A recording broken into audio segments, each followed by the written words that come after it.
RTX HDR gets an update with the latest Nvidia drivers, and we can read here what is that they tried to fix. It says RTX HDR uses saturation and tone curve that matches Gamma 2.0 instead of 2.2. So now what does that mean? That means that if you were feeling like it was too dark, near black, and you were potentially crushing some near black details, this is gonna fix that. Now, in my experience with the games that I tested, I didn't see that issue, okay?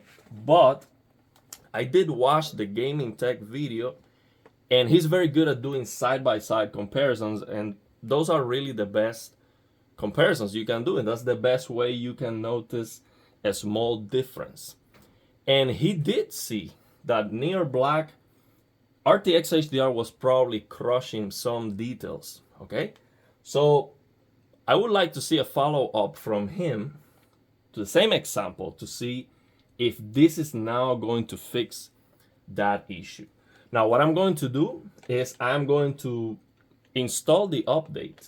I'm gonna take a look at my game, what I've been playing the most lately with RTX HDR, and I'm just going to eyeball it and see if I can notice the difference.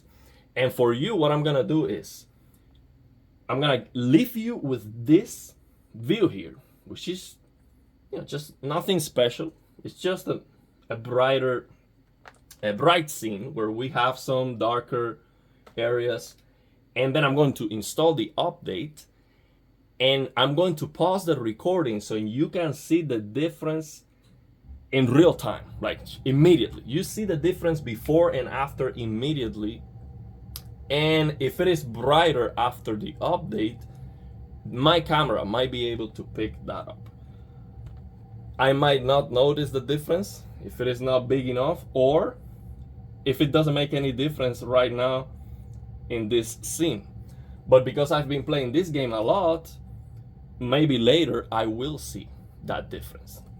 So I'm going to pause the video. I'm going to install the update. As you can see right now, I have to install the version 551.86, okay? It was released in March 18, okay? So let's do that. I'm gonna show you the game. I'm going to pause the video, install the update, and then I'm going to resume the recording, and you will see the change like this, boom, immediately. And you let me know if you see any difference on the brightness, if it is now brighter over here. This is darker on the recording due to my camera settings. So it might be brighter after the update with the settings that I'm using right now. Now with this game, do I see any difference? Not so far. I just opened the game. It looks the same to me. But you let me know. I'm gonna watch the recording later to see if I can spot the difference. It looks the same to me. Looks exactly the same. Now it's stuttering, of course, because I just installed the drivers.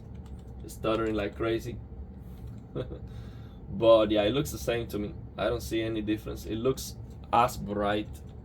So yeah, I don't know, maybe in this scene I cannot spot the difference. Maybe this red color here, maybe it looks a little bit more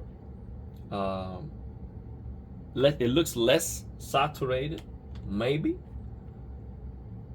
I'm not sure though. So far, like I just opened this game. I haven't tested anything else. It looks good. I don't see any issues. If any changes, that red color maybe is less saturated, but I mean, I'm not sure about that. So yeah, you let me know if you install the update, if you see any differences. This black areas over here is the same kind of crushing, but not a big deal. I'm using BF5 right now, so that's okay. It looks perfect to me. I don't see any issues, but I don't see any differences either. So let me show you that I actually installed the updates. You can see it here.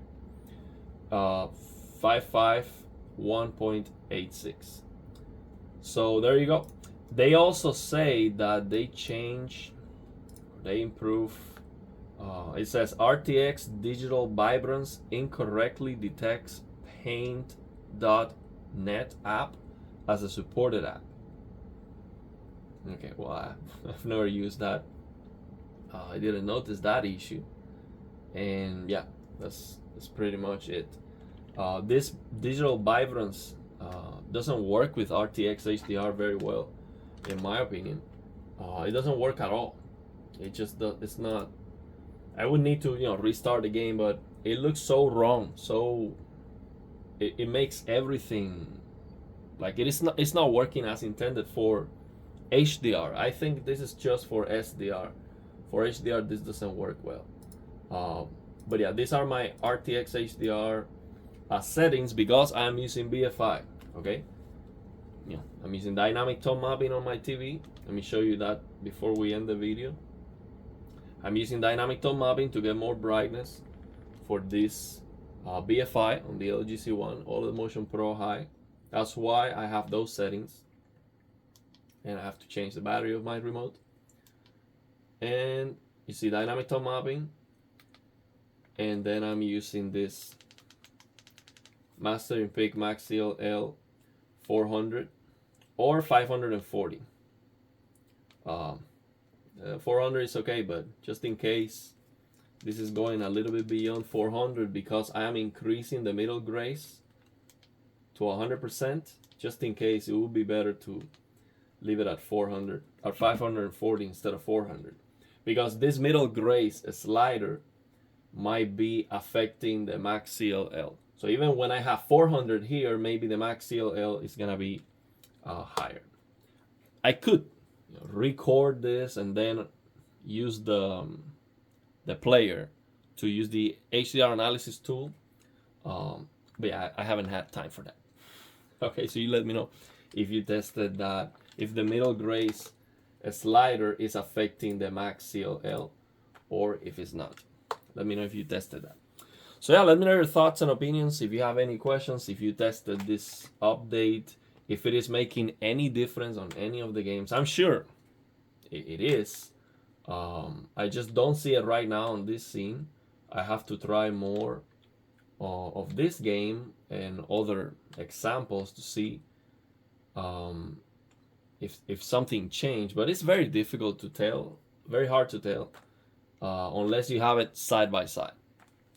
So yeah, if Gaming Tech watches this video, let me know if you can test back that example where you were seeing some crushing to see if now if it is fixed now, if that fixed that issue. It should. I think that was the goal of this update. So yeah, let me know your thoughts and opinions, and if you have any questions.